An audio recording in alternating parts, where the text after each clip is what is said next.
Welcome to Franchise Killer, a podcast where we pick movie franchises or wannabe franchises, review them film by film, and see where things went wrong.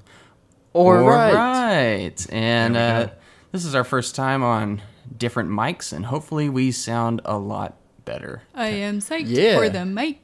So to my right, this is David. And I am, did I say that already? I'm the host. I'm the host. As I am, what's my name again? I'm Reese, and to my left is Irina. And my further left, Noah. And right across from me, this is AJ. Cool, and this is our podcast, and today we're talking about Narnia, or Chronicles of Narnia, The Lion, the Witch, and the Wardrobe. So this movie is directed by Andrew Adamson, who also directed Shrek and Shrek 2. Already a good lineup.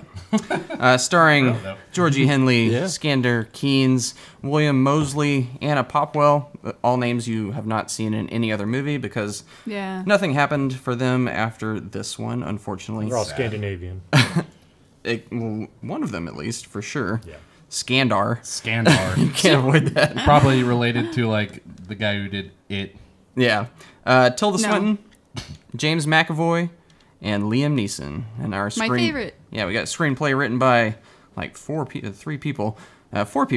Anne Peacock, Andrew Adamson, Christopher Marcus, and Stephen McFeely. And if you recognize those last two, they were responsible for a lot of the Marvel films. Like I did recognize Stephen McFeely. Yeah, I was just about to say that. Captain America specifically, and the Avengers. All right. Almost. Not related to Mr. McFeely from Mr. Rogers' Neighborhood.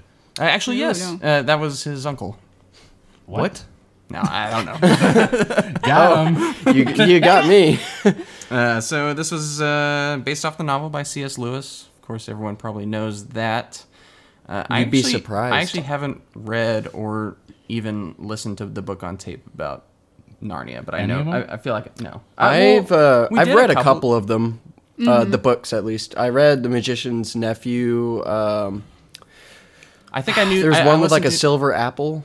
Silver chair. The silver chair. Yeah. And I think I knew. I listened to that. I read that one a long time ago. I listened to one where they went into this middle world where there were all these portals around trees. Yeah, that's what that one is. Okay, that one's good. That was the first one I read too. I really liked that one. It's the first in the series according to the modern chronology.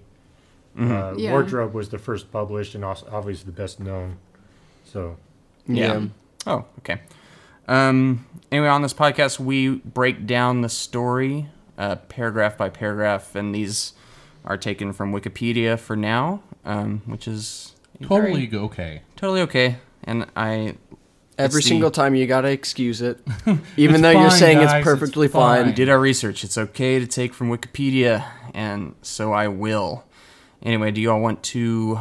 Actually, before we do that, I know almost all of y'all's history with this movie, but before watching it again, what were y'all's impressions of the Chronicles of Narnia, The Lion, the Witch, and the Wardrobe before watching it? You mind if mean like when we were younger? I just want to clarify first. Like your first, or the last time you saw it before this episode, what did you think without of the it? context of having to critique it. I'll try to make mine quick. I'll let Noah go first, though. All right, I'll be quick as well. All of ours is the same, so you can you can kind of like... I can converge ours a little bit. So this kind of came out like when we were still really young. Didn't really go to theaters that much, but our mom had read it or read the books. Really liked C.S. Lewis, and so we ended up watching it and really liking it. But we also compared it to Lord of the Rings. So it's like, oh, this is really good. It's just not as good as Lord of the Rings.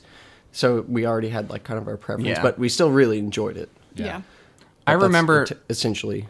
I remember there was it came out during the holidays, I think, and it was at a time when I think there was like a Harry Potter movie came out and Lord of the Rings was done, but like still fresh in the mind. Right. Yeah, exactly.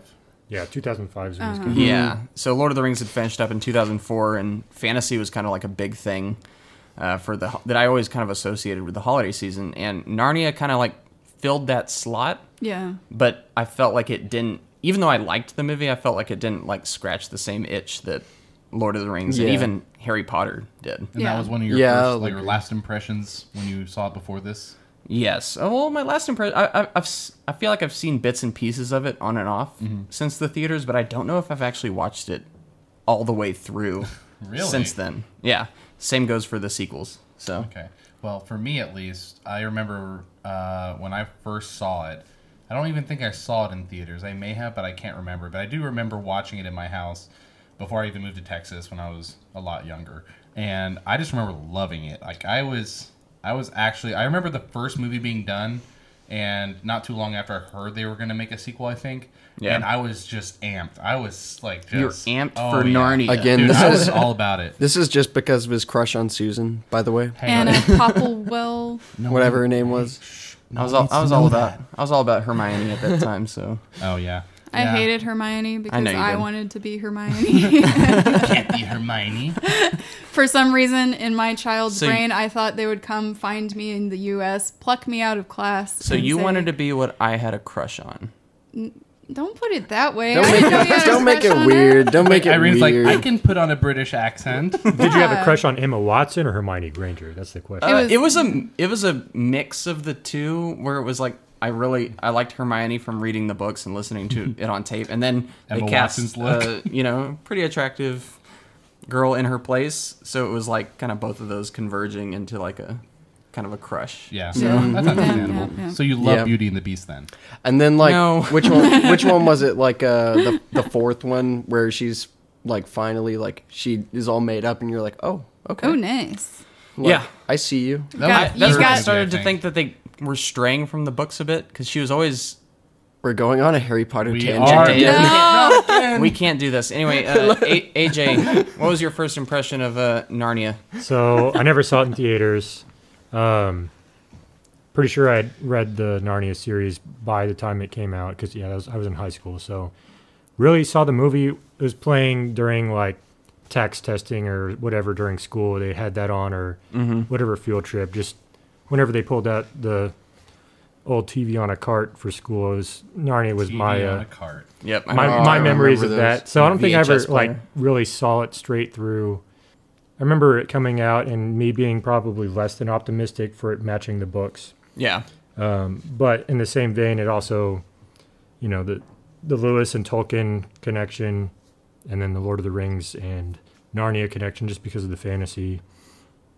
I mean, I liked it overall, I suppose. But like you said, it didn't really scratch the itch of high fantasy. I think just because it was written for more of a children's novel than... Yeah, I remember being competent and entertaining, and it hit those, emotional highs when it needed to, but it wasn't something I was going back to school and being like, oh, I just saw the coolest movie. I thought it was, just good. Me then? Like you. Yeah.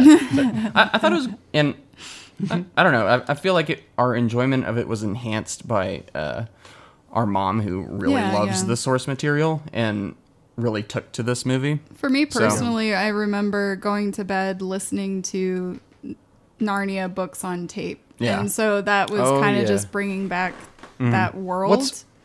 What was that one? It was like the horse and the girl. No, the horse and his boy. The horse and his boy. Yeah. Whatever. I keep messing up all the titles. Like, are there 7 books? Yes, there's 7.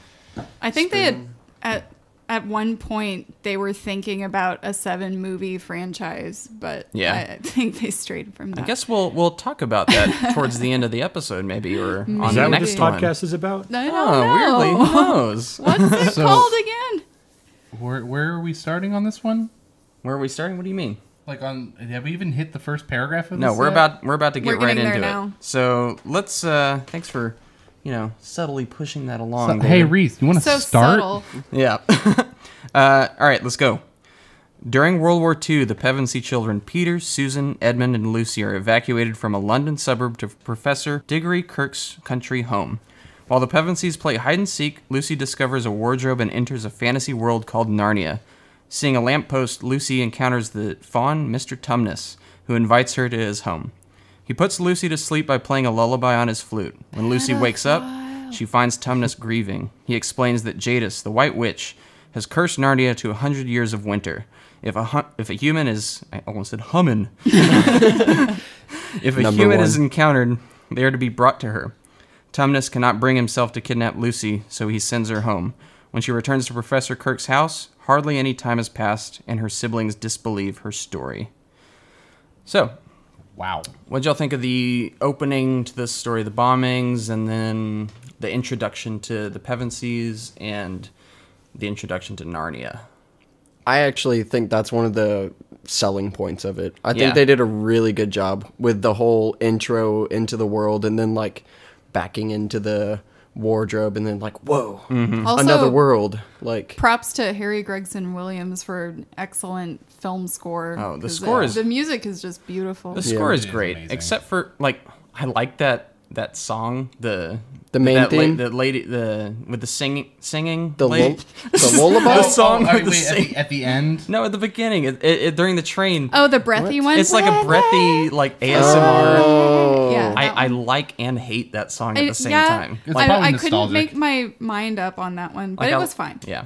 Well, my main issue with things like that is that it just kind of takes you out of the vibe of the movie. Yeah. Like if you went full on fantasy, it would have been better. Well, it was like during a train travel scene, so it's not terrible.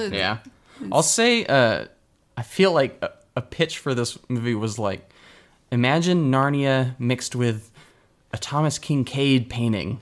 Oh. And like that's like when I see that lamppost scene for the first time, I'm like, this is like a Thomas Kincaid painting. Like the way it just looks so painterly and colorful, and just almost the glow and the snow in the background. It almost looks too perfect. It's inviting. Yeah, I like it though. And there's a lot of shots like that throughout this movie where it's hyper real, but it's also like kind of cozy. Yeah. But you're talking about like when they're in Narnia and like, yes, that I actually love that because it's supposed to convey this almost paradise that it is. Well, especially with the introductory backdrop of the Blitz, the air raids, and they're fleeing for their lives. Everything's gray and just it paints that stark contrast. Yeah.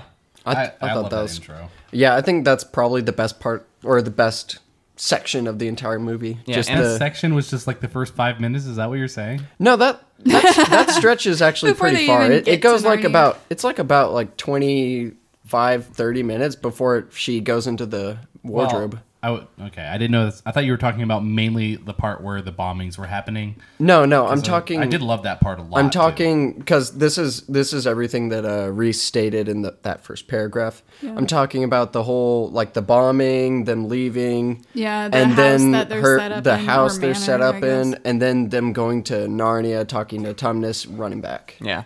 Did y'all find that Tumnus scene kind of creepy? Like just. This whole time he's coming off as this, nice fawn, but he's really gonna take her. But he's like really likable still. Yeah, well, that kind of pulls from the fawn, from mythology. They're devious and there's some. They're not straightforward good creatures. Kind of like nymphs and dryads are. Yeah. Well, like if you've ever read about Pan, that's an actual like Pan's Labyrinth. Yes, in fact, that's interesting. Kind of where that name comes from. He's kind of like the Loki of that mythology. Yeah, like Pan's Labyrinth is like a dark Narnia, by the way. Yeah, it is. Same thing with centaurs, though. Centaurs also have a dark history. Yeah. But Mr. Tumnus, realizing that's Charles Xavier right there. That kind of threw me for a loop. I was surprised by how well those effects held up on the fawn, at least. I think they did a good job integrating practical and CGI there. They did. The legs look really good, and they look like they interact with the snowy earth correctly. And I actually like the face and the design of the ears and the horns. I think it's well done. Something I had read about that scene when Lucy first sees Narnia was that they actually blindfolded her on set so that all of her reactions to the world were genuine. I read that including seeing Mr. Tumnus, because she had never met him yet until he was in costume. And so she squeals, and that was like an actual director on this, I watched some other behind the scenes, and it was less of them explaining and more just showing actual footage of him explaining to the kids how he wanted them to do things. And he was coming up with very unique ways of keeping them inspired. I think I also saw that he filmed in chronological order, which a lot of directors don't. Yeah. Specifically for them to sort of grow with the characters and learn. It makes sense too, because apparently Edmund grew like 6 inches throughout the production. So he like I was thinking he looked a little older by the end. He hit his growth spurt, and so it would have been awkward if it was not filmed chronologically. And like different scenes, he looks like having to taller and leaner. For me, the first time I watched it, just recently at least, I didn't notice the age difference, but watching it again, I was like, oh, he looks younger than he did at the end of that one. Yeah. And like now we'll, I guess, get to see that more, and that's kind of interesting. All right. One night, Edmund follows Lucy into the wardrobe, entering Narnia. While searching for Lucy, he meets the White Witch, who claims to be queen. She offers him tea and Turkish delight. Actually, he asks for Turkish delight. Yeah. So, I bet, she gives it to him. Wikipedia, not a valid source. Come on, Wikipedia. And the prospect of becoming king if he brings his siblings to her castle. After she departs, Edmund and Lucy meet again, and Lucy tells Peter and Susan what happened, but Edmund lies. Professor Kirk suggests she is telling the truth, though they remain unconvinced. Woo. Edmund, you little douche. Yeah, I hated Edmund at I know. first. He was, and I know that's the function of his character, to be that kind of like Judas or whatever. just a brat of a child that's, I don't know, just unreasonable no matter what. Although it does show, I think, really well in the beginning that he is a really good character based on the fact that he went back for his dad's picture. It kind of shows that he is a little traumatized and makes it a little bit more relatable when he starts doing bad things later. What I don't understand, and maybe I got the sequence of events incorrectly, but why does he not back up, Lucy's story when he too has been there, and his goal is to get them all to go there now for the... I don't think he was fully on board with that goal, though. He probably was intimidated by his experience with the witch. The witch, but he was also enticed. He was you're going to be king. I actually had this thought, and I was like, you know what? So, I think that at this time, he had gone through all that, and shortly after, Lucy says to him, yes, but she's really not a good person. She's actually evil. Mm-hmm. And then he's like, oh, crap. And, they go through the whole thing. They go back. You think he actually believed that, though? I think he could have. I feel like Edmund's just defiant to anyone that's in his family. It could be that he was trying to be evasive, because she said, what were you doing, Edmund? And he couldn't come up with an explanation as to why. Actually a good. You can't really tell him that he met up with a witch. Sorry. It's also possible that he felt like going back by himself and kind of claiming it for his own. Yeah. Kind of shutting out everyone else from it. I buy that too. Yeah, that makes sense. Y'all both created but he still had to lure them in to be captured by the queen. Because she was... Yeah. Oh, but later in the movie, he does... the queen is upset that he didn't bring them back to her. Yeah. So maybe it wasn't completely in his... There are a couple of times during the movie where he doesn't, give out all of the information, because he's still being selfish, but at the same time he's like, okay, I don't want to completely betray them, so I'm just gonna give a bit of information, because otherwise she's gonna kill me. Gotcha. Yeah. So what did you all think of Tilda Swinton as Love it. The White Witch, or she's Jadis? Such a perfect cast. Such a specimen. She did I like how you say job. I love it. You didn't even say her. I love it. She has is already this androgynous. Very alien yet beautiful look about her, and the lack of makeup. But I love the little details with the kind of frost-tipped eyelashes. I don't know. She had a very unique design that I hadn't seen before. I love the dreads. That was a choice. Yeah. That is a choice. That was a choice, and I think looking back on it now, I like it even more, because back then I didn't know what kind of hairstyle she had. Yeah. I just thought that it was very intimidating because it was very big and bold. Right. But especially now. Yeah. I have two kind of comparisons, which strangely she reminds me of. On one side, she's like, okay, the original Elsa, but much more awesome. Mm-hmm. And then two, Galadriel, when she goes bad in the Fellowship. Yeah, it's like if Galadriel stayed bad. Yeah, exactly. Yeah. That's kind of like how her character reminds me. I do think she pulls off a good balance of being inviting to a young kid without coming off as evil right off the bat. Yeah. If she was too, over the top evil, I feel like I wouldn't believe that dynamic between her and Edmund. Yeah. But then later when she finally reveals like all of her cards, it's which scary. is pretty quick. Yeah, it is It's scary. Like and he's a good actor too. Skandar, what's his name? Yeah, something like that. Which one? His kind of astonishment Edmund. to her, like having her first like kind of lash out at him. Yeah. Yeah. Actually, her you guys are already kind of tiptoeing around it, but her character was partially influenced by the Snow Queen, the Hans Christian Andersen tale. Makes sense. I could see it. And like the Snow Queen actually did have a carriage led by reindeer as well. And so Edmund's character kind of mimics Kai a little bit, the boy that she takes with her. Interesting. So, Is that the one that gets like the ice in his eyes or whatever? and he too is like a detached child who kind of seeks that comfort a little bit. Yeah. Interesting.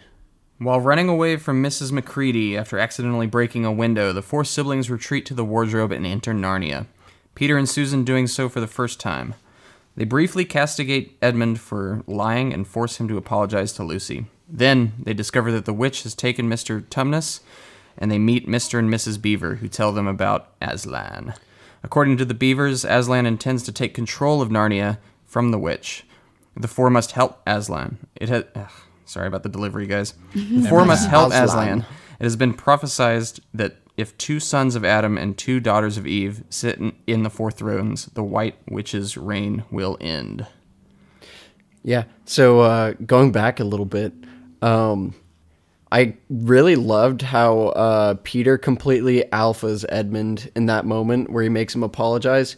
Because like the whole time, everyone's like he's just like, he comes up with all these retorts to everything everyone's saying, and then Peter's like, "Say you're sorry," and he gets like all in his like business about it, and he's like, "Okay." Yeah. Backs off. Yeah. Yeah, Edmund's got some spunk to him. It definitely adds to it because I think you have to dislike him a little bit for it to be a compelling story. Yeah. If you liked him the whole way, it wouldn't be as good. Yeah. I'll say these all 4 of these child actors I feel like were very well cast, even though I don't think they're perfect, but I do think this movie would be unbearable if they had lesser child actors. Yeah. I completely agree. That's one of my biggest takeaways from this movie, too. I was just thinking that myself, is the level of talent that the child actors have really were kind of the make or break for this movie. Yeah. So, and you think about movies today, and I feel like there's less child actor talent. Yeah. Because I feel I cringe so much more when they try and, especially with Disney live action movies. I feel like it's the worst. But yeah, I feel like a lot of it too is the director knowing how to use the kids' strengths with them. Because in this movie, you know, the way they set up the scenes, and he actually would go out there with them and walk them through the way that he thinks they should do it. Yeah. Like there was a scene when they went out into the snow, and he wanted them to play around in the snow to get into scene, and they started, you know, throwing snowballs and stuff, and that ended up, you know, making it in the movie and stuff. And I think, who was it? Skander, he went up to the director and was like, if we mess this up, do we get to do this again? And he's like, yeah, go ahead. Yeah, it was really fun. I do have to say that one of the reasons why I think the kid actors are less irritating than in most movies, or less like I don't know, just bad at their roles, is not only the direction or writing, but it's also with how they set them up at the beginning. They just kind of created their whole dynamic and all their characters at the beginning. They let you know who they are, kind of. Yes. So that you can appreciate them better as it goes. Yeah, like you said, they spent like 30 minutes getting them developed before they even introduced the next world. So you can actually know the characters, which is very good. Yeah, and their relationships with each other are very organic too, and you believe them as siblings because you've got the oldest son who kind of, you know, he's wants to be kind of the alpha because he's the oldest, so he's got that kind of. But he's also protecting everybody. Yeah, he's protective as well. He's got to protect. Not there anymore, so he has a little bit of a chip on his shoulder. Yeah, and you've got the second to youngest, which is what's her name, Susan. She just has that older sister kind of. She feels like an older sister. But she's also assuming kind of the mother position and then countering Peter in his decision making when it doesn't pan out or isn't working. Totally not a bias. And then you have Edmund, who has the middle child syndrome looking, no offense, Noah. Is, wants to be noticed, I guess, and is overcompensating in certain ways or rebelling in other ways. I'm not saying that's like you. No. I know. I'd agree to a point. I think it's more about him wanting to be autonomous. Mm-hmm. Like he wants to do what he wants to do. He doesn't want people telling him what to do always. I also get the sense he feels like he's in the shadow of his older siblings. Yeah. And and as you said, he wants to, make his own decisions. Mm-hmm. And then Lucy, who's kind of just the innocent youngest sister who doesn't care about any of that and just is happy to, just discover and explore and, whatever. I think there's also that layer of, since he's the one that grabbed the photograph of the father, you can also debate, was he closer to the father than the other siblings? Does he feel like he's the only one that cares about the father and everyone's kind of moved on and doing their own thing? So that further puts a wedge in between him and the rest of his family. Yeah. I never thought about that, but I think that's a good insight. Analyses. Edmund sneaks off to visit the witch. When he arrives at her castle, she is furious he has not delivered his siblings. The witch sends wolves to track down the children and the beavers, who barely escape. Edmund is chained in the witch's dungeon, where he meets Tumnus. The witch demands Edmund reveal his siblings' location. After Tumnus claims that Edmund knows nothing, the witch tells Mr. Tumnus Edmund betrayed him, then turns Tumnus to stone. Ice? Stone. It's not stone. It's stone. Yeah. It's got to be ice. It's stone. Remember in the final battle? No, remember they melt, though. They're like dripping water. They're still stone. I'm pretty sure it's stone. Remember when the White Witch turns that eagle into stone during the final battle, and it just turns into rocks, and then hits a rock and crumbles. But it was ice not could do ice-like. That too. It was not ice-like in my. Unless it was really hardened ice. I mean, do you want to stand to this point? Because people are going to listen to this. We can have a whole argument about ice and rock if you want. Okay, here's the thing. It doesn't make sense for her to have rock powers if she's the ice queen. She's like Medusa. No, she's not. But she lives in an ice castle. Is that good enough? She makes all this ice stuff. I'd like to think that she super duper iced them. So you think ice as in the ice just for some reason looks like stone? I'm sorry, she super duper iced them? Super duper iced them, yes. And the ice for some reason looks exactly like stone. I don't know, it's to convey a certain image better. It's super duper ice, David. They want us to be convinced it's stone, but it's really ice. How about someone looks this up? Let's not look it up. Okay, but then y'all are going to continue on, or everyone's going to continue on thinking they're right. It's been a while since I've listened to the books, but I'm pretty sure she wasn't strictly just an ice queen. I think she brought about winter, but it wasn't, I don't think it ever clarified that she was just all encapsulated in ice. Yeah, because they reference even Aslan as, the deep magic. Yeah. So, there's more arcane stuff going on than... she is the ice queen, but it doesn't mean that's all she is. Yeah, well, because I remember she was a queen with powers that she knew the dark, deep magic. But well, they described her character, and the way they designed her is very similar to the way they actually have her in the show, where it's she had white skin, she had basically fur, and that description. Sorry, she had white skin and fur. I was getting slightly distracted there for a second. Yeah. So she had pale white skin like snow. She had an actual crown and white hair and white fur all around her. So it's very close to that. Quite different from white skin and fur. I think basically her character was meant to represent the bringing about of the darkness and cold and damp to the world. There is no light, and it's basically the antithesis of what Aslan is. Yeah. So it could be stone. That's basically my argument. Whatever. Let's just go with Whatever. it. So what'd you all think of Mr. Tumnus getting turned to icy stone? Ice I stone. still maintain that I believe it's ice. I think we all believe it. I do believe that you believe it's ice. Correction, super duper ice. Yeah, super duper iced. All right, so how did we feel about it? Is that what you said? Yeah, how'd y'all feel about all that? Go ahead. I will say that this is the first indication that this is like, for a PG movie, it's a little on the edgier side. I think some of the stuff in this, even further later on in the movie, it kind of pushes the boundaries a little bit for that particular rating, especially in the second movie. But there's some kind of traumatizing stuff here and there. I'm just going to interject because if Noah doesn't hear it now, it says, quote from the book, her most feared weapon is her wand, whose magic is capable of turning people to stone. Okay, but that could just be a terminology. How about you let it die? What?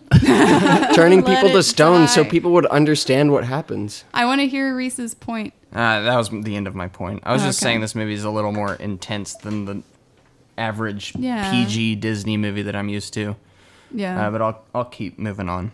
While Peter, Lucy, Susan, and the Beavers travel. That's a weird sentence.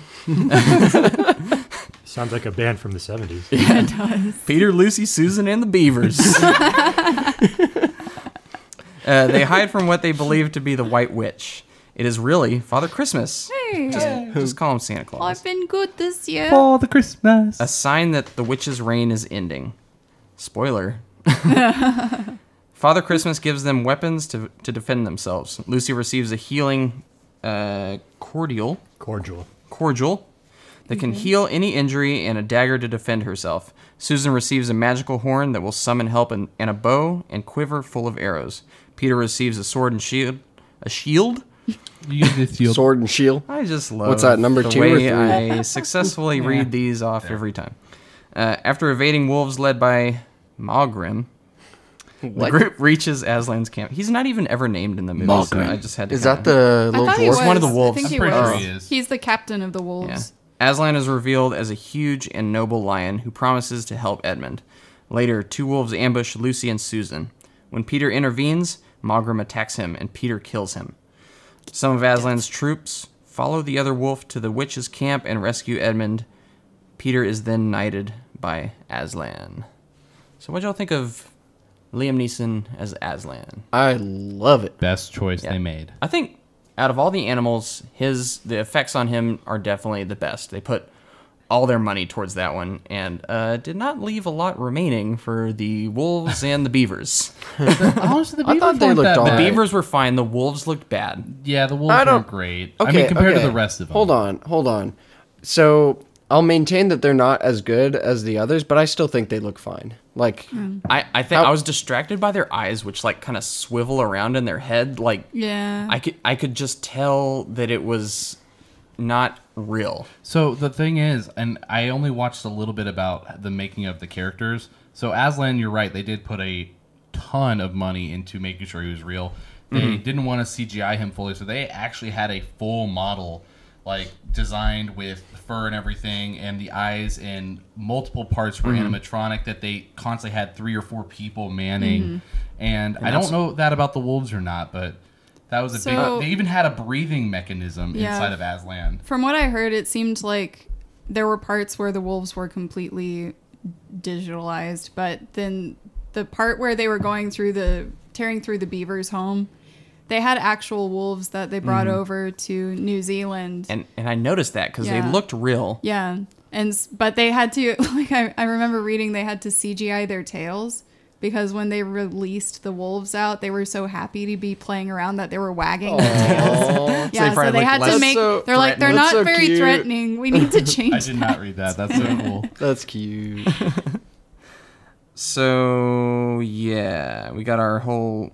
This is the part where we are introduced to Aslan's camp of all of the Narnians, I guess you can call them. They were the centaurs. And, sorry. I was thinking a different scene. I think this is the part where they tell Aslan that Edmund has kind of betrayed them. I liked this whole sequence. Yeah. And Yeah, I don't have much else to say. I think it's good. I liked it too. It's good. No, I really like them going into Aslan's camp and seeing everyone. I thought that was kind of cool. Well, that was an awesome moment too. So the music score really ramped up, I think, at this point when they evaded the wolves and they were finally going to the water. Irina, you brought this up when we were watching it. I never really noticed when I was younger just how intense and awesome that score was. Yeah. I was so stoked when that happened and they escaped and made it to the camp. I think it also really emphasized how much actual fantastical creatures look better than animals, something that we can see in real life today. When those are juxtaposed against fantastical creatures, I think the fawns and the centaurs look much more well realized than Sage's normal wildlife. Yeah. Because they probably just used a lot of they used their CG more sparingly because not all of them are that way. The way they did the centaurs and the fawn, they had all of it as practical makeup, and they had little green screen on where the feet were, and that's where they CGI'd. And that's smart. same thing. And the fawns had a cloak thing that, or I don't know what you would call it, a turban of some kind that fit over top of them all the way down to their feet. That way, when they did the CGI, they can just make the CGI go out the back of the turban. Yeah. So it was really cool. And I will say in this movie, it's the best realization of centaurs and fawns that I've seen in any movie, period. Definitely. What other movie did it? I don't know. I mean, I've seen. Centaurs. Not to go on another Harry Potter tangent, but the centaur. Oh, you're Firenze looks horrible. You're it's like mostly CGI. And this is leagues better. When did that? When did the first Harry Potter come out? What was the year on that? 2001. Well, Firenze didn't show up. Wait, did he show up? No, he did show up in the first one. He was in the first one. Because he's talking about the unicorn. But he comes back later. Yeah. Anyways. I think he got slightly better. But. Yeah, that was just not The great. White Witch journeys to Aslan's camp and claims Edmund, but Aslan secretly offers to sacrifice himself instead. That night, as Lucy and Susan covertly watch, the White Witch fatally stabs Aslan. In the morning, he is resurrected, citing magic beyond the witch's understanding. Aslan takes Susan and Lucy to the witch's castle, where he frees the prisoners she turned to stone. Edmund persuades Peter to lead Aslan's army. While saving Peter from the witch by destroying her wand, Edmund is mortally wounded. As the witch fights Peter, Aslan arrives with reinforcements and kills her. After Edmund is revived by Lucy's cordial, the Pevensies are crowned by King Peter the Magnificent. Dude, I am surprised how quickly you could get from one point to another. I know, that was like so much. Also by Queen Susan the Gentle, King Edmund the Just, and Queen Lucy the Valiant. What about continue? Susan the Gentle, I don't know. Susan the Gentle. No, I thought that fit more with Lucy. Yeah, I know. Maybe they got that mixed up. But can we take 2 steps back and acknowledge the biggest thought there? The Jesus being crucified? No. Well, it was with that scene, that part of the movie, but I just love the explanation of it. So pretty much Aslan's like, all right, fine, I'll sacrifice myself for him so he can have him. And she's like, oh yeah, cool, I get to sacrifice Aslan. She kills him, and then he revives again, and he explains it and says, well, she didn't read the fine print, essentially. I'm just gonna come back. It was like the Santa Claus on that card. Exactly. Didn't read the fine print. Exactly. Like, I'm just gonna come back. I'm like, I just thought it was She didn't need to know that. I know. But the ritual scene, though, I remember watching this in theaters and getting to the part where he is going to be sacrificed, or I guess just killed. And immediately the mood changed there, and not expecting it to feel as dark and moody as it was. This was the PG-13 moment in this movie. Yeah, where definitely. It's like, wow, I'm surprised they got by with that PG rating. Well, the actually love when song they do and that. the bird creatures as they all start to like tap in unison with their and chanting. And then you get to see the minotaurs, which look awesome. Yeah. And all the kind of just creatures that associate themselves with the White Witch are just, I don't know, really well realized, especially against like the torchlight, where you just kind of see silhouettes and the details of the wrinkles on their prosthetics. Sorry, go ahead. I was going to say, a cool fact that I learned about this was that I think it was the costume director, the head of costuming, was also a part of Lord of the Rings minorly. Doesn't surprise me. So he was very inspired by Lord of the Rings and said that he always kind of wanted to have a fully realized vision of characters that he could bring to life using the costumes and the looks of everything. And when he got to that scene specifically, he was saying it was the largest scale production of having practical effects and having all of these people in their makeup like that come to life that he's ever been a part of. And it really does show because a lot of that is practical. It looks really good. It's a really cool scene too. Yeah, definitely. Very scary. Yeah. I think the interesting thing about that scene is you get a little taste of what the creators are capable of, but they're still holding in the reins, you know? And you're like, man, I wonder just how much they could push that, because obviously they know what they're doing. If we had a PG-13 rating, can you imagine? Yeah, but you could tell push it too much, it becomes that Hellboy scene. Hellboy. That Hellboy scene, the remaster or the reboot. Reboot. Yeah, not remaster. You know what I mean. I could tell that they, just like Aslan, they read the fine print of what constitutes a PG versus PG-13 rating, and they were like, we're going to get as close as we can to not quite... Yeah. Don't show the knife at all. We're good.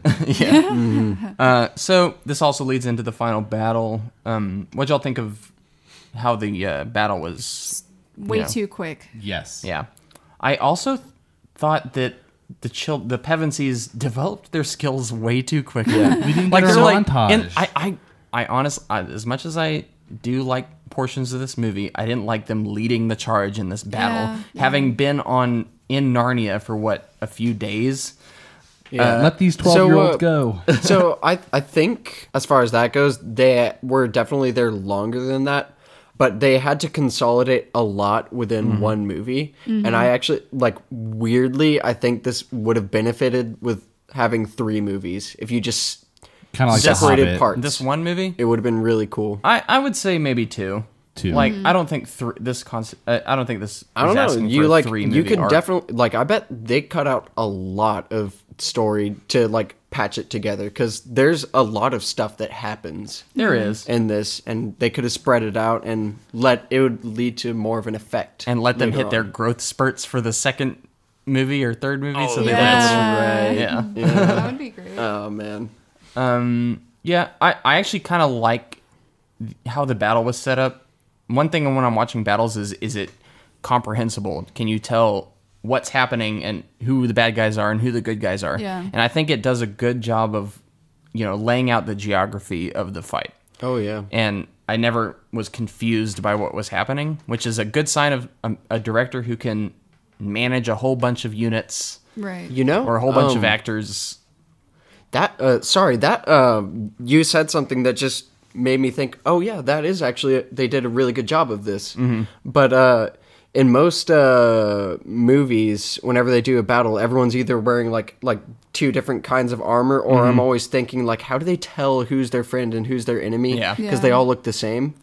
But in this one, they didn't have any real things that were like, oh yeah, that's definitely it. And that's definitely that. But you could always tell which was on which side. Right. And I don't know quite what that is. The menacing nature of them? Or is it just because you notice throughout the story which one is on which side and can guess? There are certain costume decisions made to kind of identify which side it is. And they did do a good job with that. Obviously, the Narnian side had incredibly shiny, almost aluminum looking gear, and then the flashes of red. And then all of the witches' side minions have kind of this dirty, drab look a lot of the time. But whenever the animals and then the other animals are facing off, I think there's a hue that's added to them. I did like that first charge where both sides are charging towards each other, and the leopards are obviously way ahead. That and was both cool. Clash first, and then everyone else. That rhino coming through. That also CGI on that rhino though. There's some good. It is a mix of mostly good effects and some obvious. That rhino. That rhino dough. Why are we repeating it so many times? Because that rhino dough. There's a mix of really competent visual effects and some more dated effects, in my opinion. I think what was missing for the battle sequence for me was that a lot of the great battles in film usually have it segmented in stages. Mm-hmm. In this one, there's sort of like a beginning where it's epic, but then it kind of just peters out by the end. And the queen is killed too quickly. I think with the queen, they were like, okay, she's got to kill like someone who's kind of recognizable, so let's throw that centaur at her, and he'll die. Yeah. And then they'll just kill her. Then they'll just kill her. But she's too strong. I am satisfied with the Aslan coming in and just basically biting her head off. But and my favorite part of the battle is Edmund like chopping at her wand and breaking it. Yeah, Edmund finally just really coming into his own as a hero. Yeah, that's very satisfying because he was the one being tempted and he's like fully redeemed himself. He's easily the most interesting of the four kids, and definitely. And honestly, what brings them together as he's the glue. He is, even though he's like the defect, originally. Which is weird though, because like they're all falling apart when he's not there, but then like he's back and it's like, oh yay, we're good. We're good. Yeah. And it gets much better with him later on, but we won't talk about that, I guess. 15 years later, the Pevensey children, now young adults, chase a white stag through the forest. They encounter the lamppost Lucy saw earlier and suddenly stumble out of the wardrobe at the same time and the day they left, becoming children again. Lucy later attempts to return to Narnia via the wardrobe. Professor Kirk tells her he has tried for many years, and they will probably return to Narnia when they least expect it. That would be weird to be a 25-year-old in a 10-year-old's body? Well, I think Peter was like probably even like 30. How weird would that be? I was mentioning this when we were watching it. I always thought it was funny. Like, okay, so he's a teenager. How's he gonna try and date somebody? Like, I know. Like, hey, I'm 40. So like, he's like attracted to all these older women.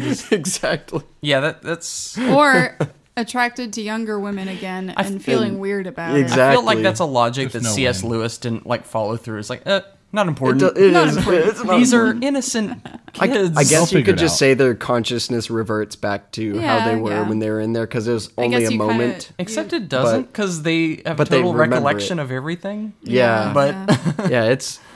to some degree, you have to adapt, I guess. It just kind of like whiplashes you at the end of the movie where it's like, oh, okay. Like if you have no knowledge of the Narnia story.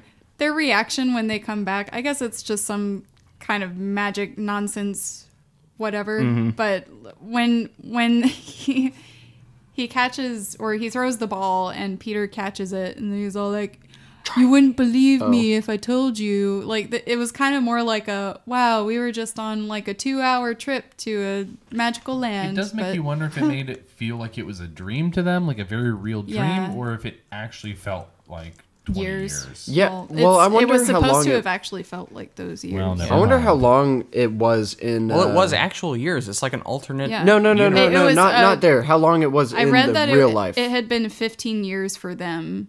Yeah, 15 years. I meant more like, but for some reason with magic, when they came back, maybe there's a way that it like made their brains. So what? Like, I want to know what the ratio is from Earth, or whatever. It's Earth however long Aslan wants. Yeah, I guess that's technically That's some math we could do. It didn't seem like they had been gone for long. Yeah. The point is, I was just asking. I wonder how long he sat outside the wardrobe before they, showed up. Or if it was like instantaneous, or if he like noticed, they're nowhere in the house. It was instantaneous because it was the last scene before they step into the wardrobe is they see the shadow behind the door, like of the professor walking up and about to open the door. That's such a weird thought. And so they go into the wardrobe, and when they come out, he's just opening the door. Oh, I thought he was like sitting. I guess I remembered that. Yeah, he's just opening the door and they all fall out. Yeah.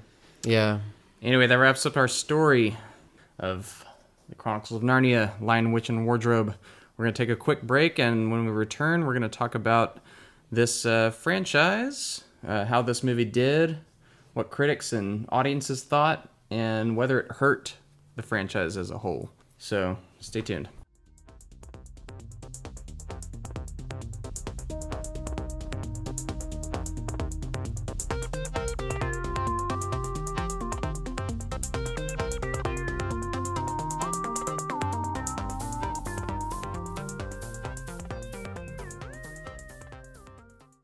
Welcome back. We're going to talk about this franchise as a whole, give our brief reviews, and then do a bit of a box office analysis and see if this movie caused this franchise any harm and if it has anything to do with its ultimate demise. All right, starting with the reviews. David, let's what'd you think of the Chronicles of Narnia, The Lion, the Witch, and the Wardrobe? Man, I gotta start. I was so excited to go last. All right, let's see. Going over this movie and trying to think about what I was going to put this at, I was almost indifferent. That might not be the right word, but it almost is two different rankings for me because this movie was, I think, intended for younger audiences. And when it comes to what I would have scored this when I was younger, and which I think is the target demographic, would have been higher than what it would have been for me now. And I get that nostalgic feel, and I can still give it a high score, but it would be much lower now than I think I would have given it when I was younger. So, yeah.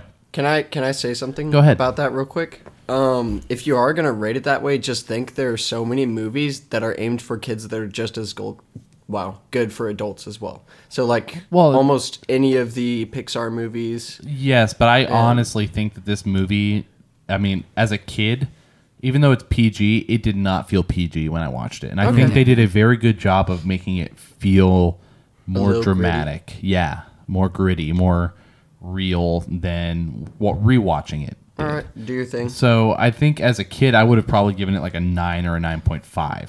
Now, that being said, I don't feel exactly the same way watching it again. I still get the nostalgic feel. I still love it a lot. But it's really hard to pull the unbiased aspect out of it. I think personally it's fine to be biased. I was biased with Warcraft and other ones. I know, that's true. We come to your opinion slightly for your all right, you know biases. What? In which case, I would give this an 8. 8. Yeah, because it is better than almost every movie I think we've come across yet. Almost, I should say, almost. It is. I would rank it higher than The Mummy, the original Mummy. What about Tomb of the Dragon Emperor? That's a close one. Yeah, that's close. That's about a point away. I'm gonna kill you if you bring this up every single podcast. It's gonna be a thing. I know we promised not to hold it against you, but you're holding it against me. We can't help it. We can't help it. Yeah. For new viewers, David ranked The Mummy, Tomb of the Dragon Emperor, a 7 a whopping out of 10. 7. A whopping 7.0. He liked it. Out of 10. For the watchability factor. No. Anyway, moving on. He did say that, didn't moving on. He did. Noah, give me your brief review of the movie and your score. All right. So for this movie, I'm of the same mind as a lot of people as far as it goes. I think it's got a lot of really good ideas. It's got a really good mood. It sets it up perfectly.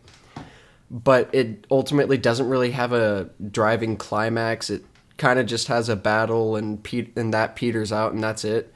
And while everything's kind of cool, it just is a little bit dull at the same time when you're expecting a huge payoff and you don't really get that. And it just kind of wraps up and everyone goes home. It's like, oh, okay. But ultimately, all the positives outweigh the negatives, and I'd have to give it a 7.5. Ooh. 7.5. 7.5. So just slightly lower than the original Mummy for you. All right, let's shift things over to AJ. AJ, what you got on the Narnia movie? So what this movie does well is scene setting, world building a little bit, just the visual aspects of everything. You feel like you're in Narnia. You feel like you step through the wardrobe yourself. Yeah. And that's good, but somehow yet all of that polish doesn't leave you with a overly remarkable or overly memorable movie. Yeah. It still feels a little bit flat. And maybe that's because I'm biased, expecting something out of this world from the books, especially big figures like Aslan.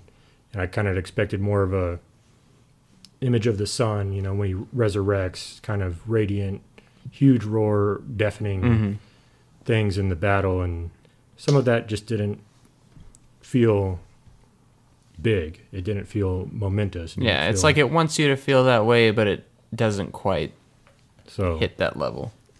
And like David said, the target audience here is obviously for children. The original novel was for children. Mm-hmm.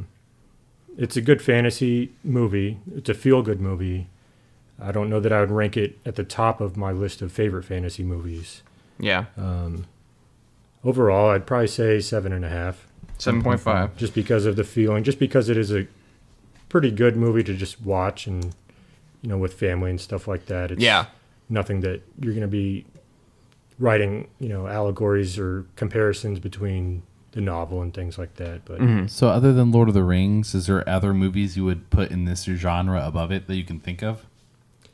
High fantasy, not off the top of my head, honestly. Also, what's the difference between high fantasy and not high fantasy? Low High fantasy is full-on world versus kind of like fantasy elements. Oh, okay. So a real world with fantasy elements versus separate world entirely almost. Yeah. I just feel like despite the huge battles, despite multi-species warfare, it didn't feel like a lot was at stake. Mm-hmm. Yeah. Even though you have Aslan sacrificing his own life, it didn't compel me emotionally or invest. Like I didn't feel invested in the There's movie. a flaw in this movie, and it's Santa Claus, where he arrives halfway through the movie. I like his presence, but his very you like Santa's presence? Yeah, his very appearance is to tell them that the Witch Queen's era is done.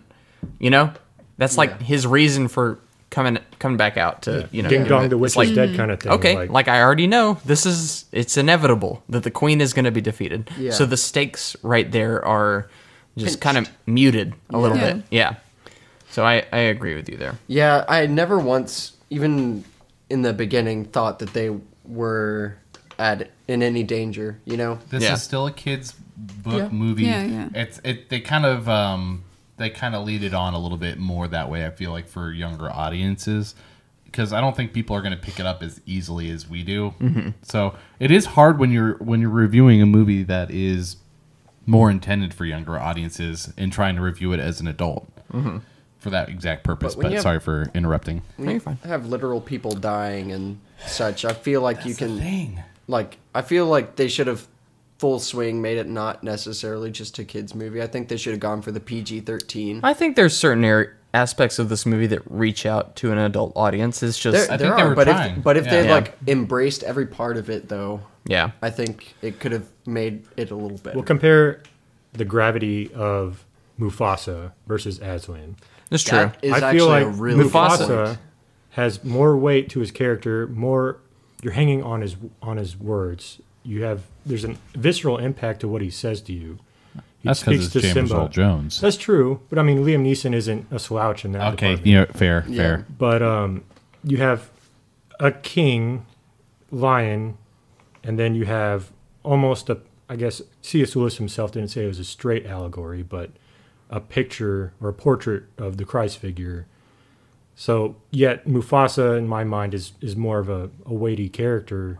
Yeah. And this depiction of Aslan. I would agree. I do think I actually kind of like that they make Aslan a more vulnerable creature. He is majestic and imposing, but I think it adds to the stakes of the story where it's okay. They don't have the biggest chance in the world of succeeding.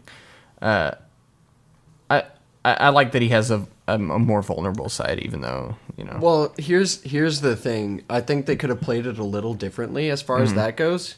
And I think since they have Aslan, and this is one of the major themes in Narnia, and it's hope and belief and like kind of faith in Aslan as a character, therefore they will win. Yeah. But I think it's okay to go that route, and like so long as they're having faith in Aslan, then he's gonna come through. But if they're not, then they could sideline him. And it's a good thing we don't have four Susans then. True. Good point. All right. I thought you would say that. Irina. She's still pretty. Irina, give me your brief review of the film and your numbered score. All right, so on watching this, I remember being excited to see it because we've already been prepped with Lord of the Rings and Harry Potter, and here's the third big... Your whole family is biased. I just realized that when you said that. You guys love all of those franchises, so you grew up on Yeah. More so than my family. So when you said it like that, it's like, wow. No wonder this falls a little bit shorter, I bet. Well, yeah, because those were already giants, and so we're thinking, oh, great, a third world to incorporate. Yeah. And 9 Oscars. But if it okay. But it does kind of fall flat. I wouldn't say I disliked it because I remember really loving it as a kid, but knowing that there was something about it that wasn't quite living up to expectation. Mm-hmm. I remember often comparing it to Lord of the Rings, which you can't help but do because obviously C.S. Lewis and Tolkien were very close friends. A lot of their moments in their movies and their books reflect one another. They have common themes and tropes. Yeah. But this one was missing those big moments for me, and where you're looking for that Gandalf coming to save them at Helm's Deep, you know, with all this army and whatever. Just you get a 12-year-old hitting the spear. Then you get a 12-year-old, but that was cool. It's just they didn't live up to expectation. However, I did really enjoy the world, and I thought the characters were very well cast. Mostly Lucy and Edmund, Peter too, Susan sort of. Susan sort of. Sorry, David. Come on. Overall, I would give it a solid 8 for me. All right. A little higher than I thought you were going for. Yeah, it's like, you know, Lord of the Rings is an absolute 10. So Can I interject real quick? Yeah, go ahead. As far as this in comparison to the Mummy, because for me, I feel like almost in a way this is my Mummy growing up because I didn't have the nostalgia that you guys had with the Mummy. Yeah. This was more of a very nostalgic movie for me. Mm-hmm. So would you say these were equal in your mind? This to the Mummy? Yeah. I think I did give the Mummy the same you score. Did. That's why I'm wondering, like, in your brain. But for different reasons. I think the Mummy has that nostalgia. This sort of has nostalgia. Mummy was older than this one was, so I have a couple years. I'm curious if a more apt comparison would be to The Hobbit versus The Lord of the Rings. No, yeah. Because The Hobbit is actually more a children's story than... Definitely. That's a good comparison. I actually think these Narnia movies are kind of on a Hobbit movie level. Yeah. I think Definitely. so, too. I'd have to... Well, the first two. I don't know about the last one. Wait. Yeah. Do you think the last one was better or worse? Worse. Okay, this one is specified. But we'll get to that. Yeah, we'll watch it again. Will we? Yeah. So I guess it's my turn. Not today. Sorry. But I think this movie satisfies on a very surface level of like what an entertaining fantasy movie should be. I don't think it is any deeper than that, though, unfortunately. Shut your mouth. I'm sorry. I think it's very well cast. The effect, it's lovingly made. They were very attentive to all of the aesthetics of Narnia, and they wanted to bring it to life in a convincing way. Yeah. But I don't see the passion, really, in this movie. I just see, like, dollar signs, because Narnia is really? I don't just see dollar signs. I just feel like it's... I don't know. It's like Lord of the Rings was successful. Harry Potter's successful. Now let's bring Narnia to life. All right, so I'd have to disagree with you on that point. That's fine. My opinion on that is that it's a little different. I feel like they saw Lord of the Rings and these ones, and they were like, "Oh man, you know, I love Narnia. I want to make Narnia now. Mm-hmm. Yeah, it can happen." And they did that, and I think this movie has like a lot of heart, but I think the vision is just not fully realized. Yeah, I agree with you to a degree. I think it is more of an aesthetic accomplishment than a thematic accomplishment. I can agree with that. Okay. Yeah. I get everything it's going for. I just this movie should bring me certain emotions when certain moments are happening, and it does to a degree. I'm like, okay, I'm happy the bad guys were defeated, and I'm happy the good guys won. But I feel like this is a movie that should have like brought me to tears, but it definitely didn't. It's a lot more slight than it's going for, and also I don't feel like some of the CGI ages that particularly that well. It's hard at that time period. The score, I think, is amazing. Top I think, notch. I think that's the best part about this movie. The score by what's his name? Harry Gregson Williams. Yes, I think that's amazing. I really enjoy it.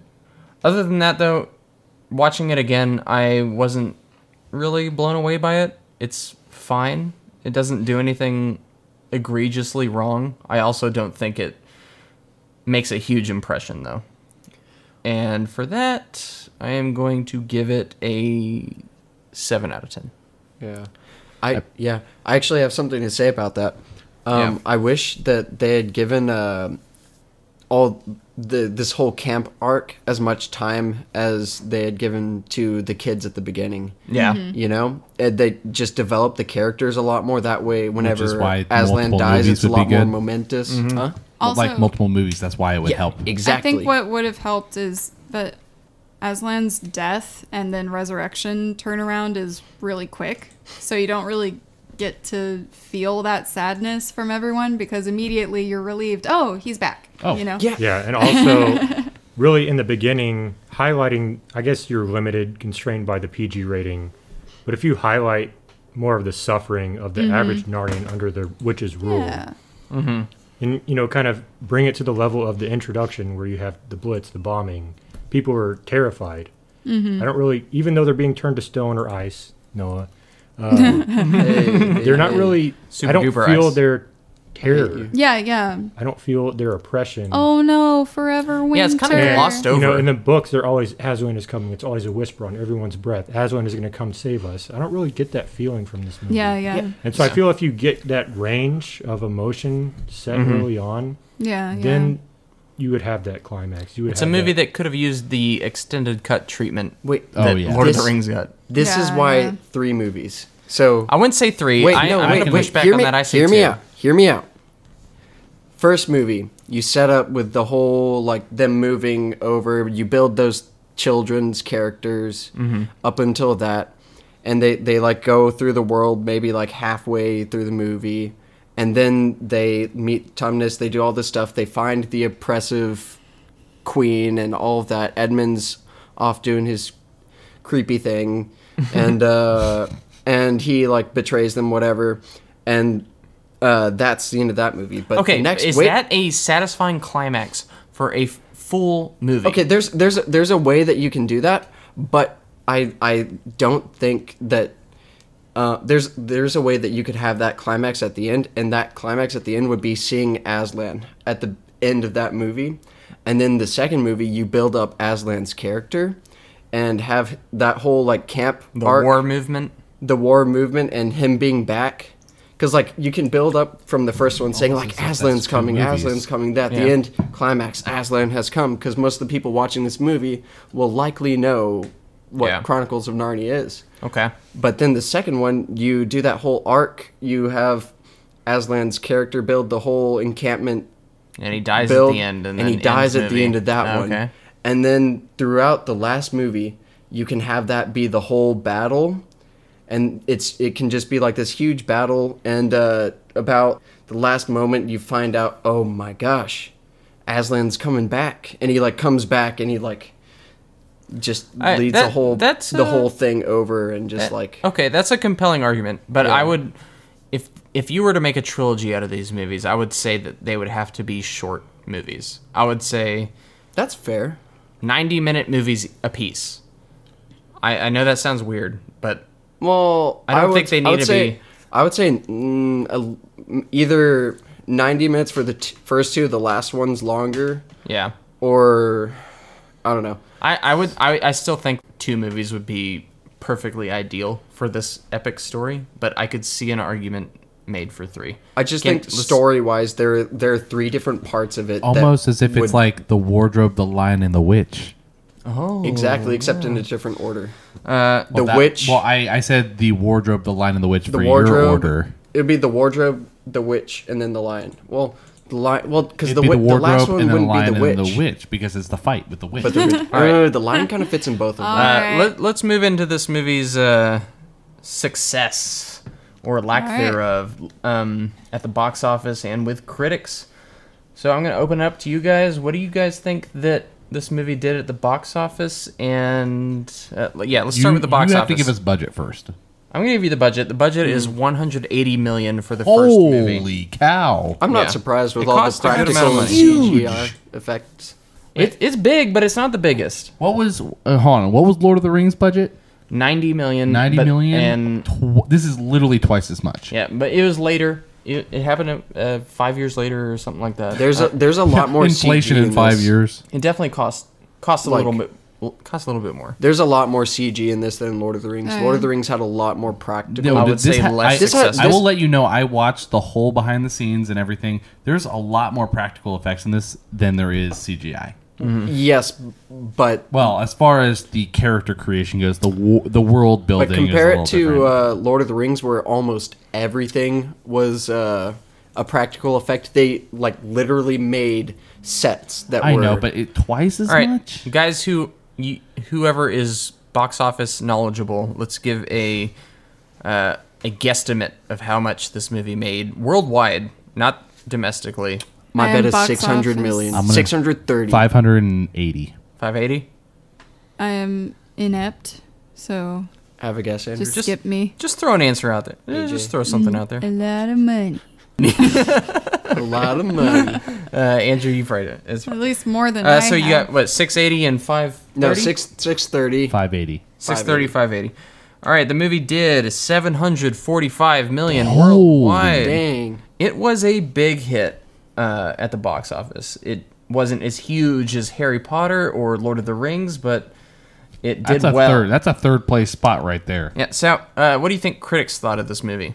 I bet they liked it. I'm thinking it got a 60 to 70%. I'm going to guess in the mid 70s. Okay. Yeah. David, you'd be more correct with it got a 76%. Dang. But audience rating was slightly lower with 61%. On Metacritic, it did 75, which is actually really good for Metacritic, which is a lot. That does surprise me. It's a stricter, critic site. And on IMDb, which is mostly audience-based, actually all audience-based, it got a 6.9 out of 10. Basically a 7. Yeah, more of a lukewarm to positive reception from audiences with a slightly more positive reception from critics. That's so weird to me. Yeah, it's weird. You'd think it'd be the other way around for a movie like this. But critics seem to actually kind of like it, which is heartening.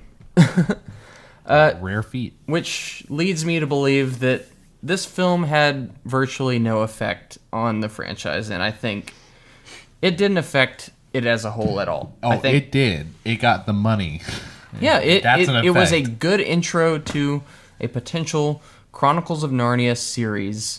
And I literally think it had no effect on this being a successful franchise, other than to start it off in a good place. I think it was a good intro to this world, from a critical standpoint, an audience standpoint, and from a box office standpoint. It met every single metric, and it succeeded. Yeah. So I don't think there's anything else to discuss about it other than it. What do you guys think?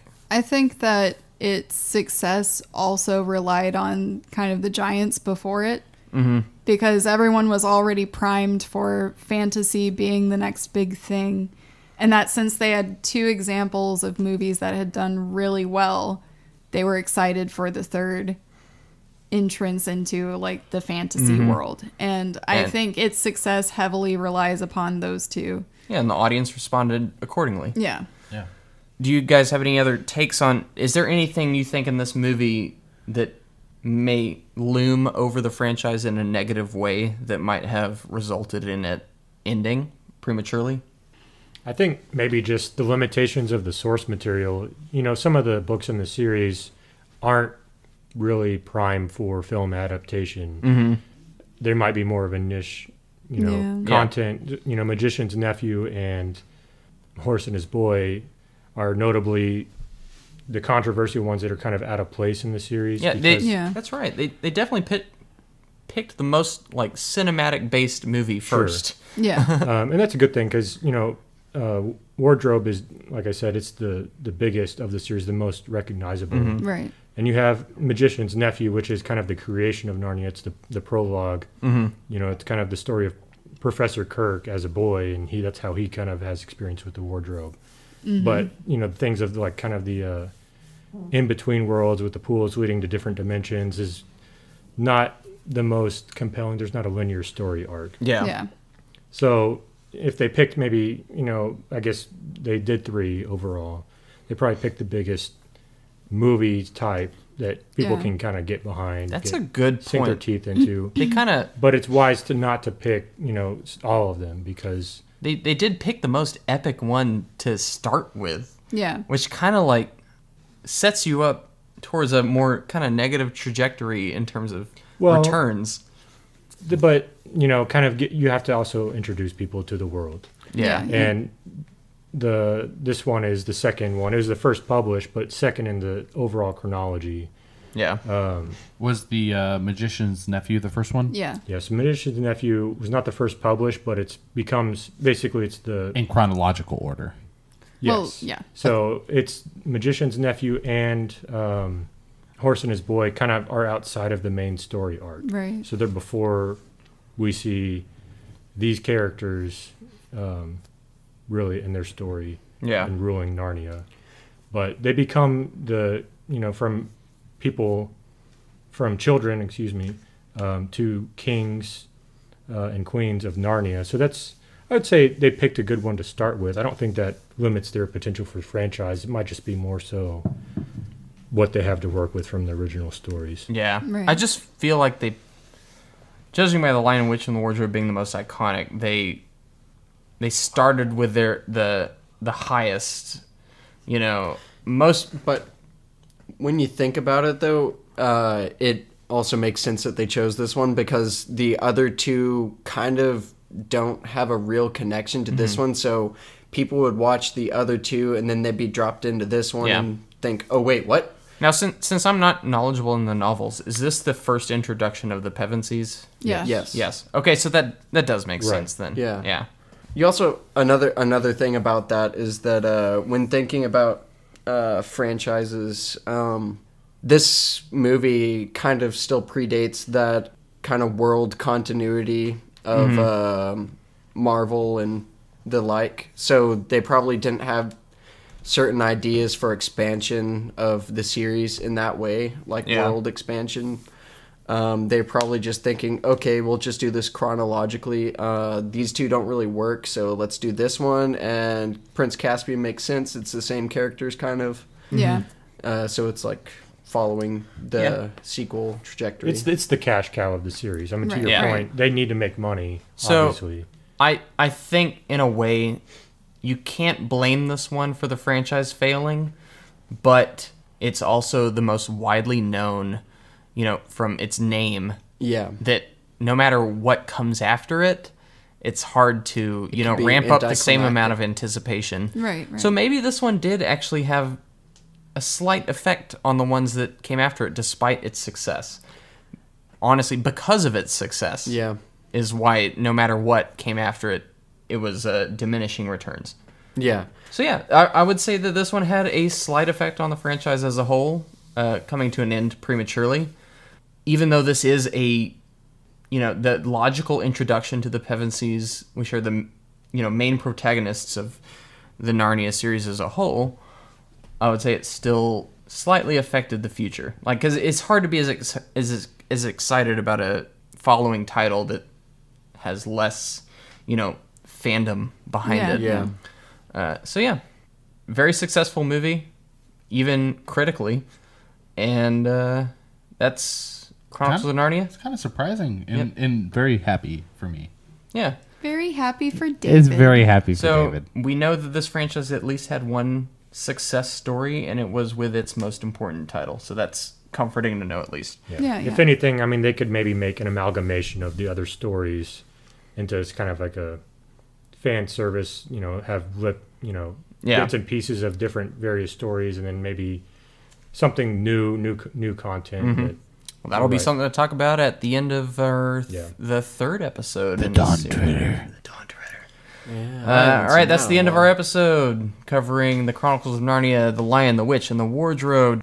Tune in next week for our episode on the Chronicles of Narnia, Prince Caspian. Caspian. Goodbye. Bye. Bye.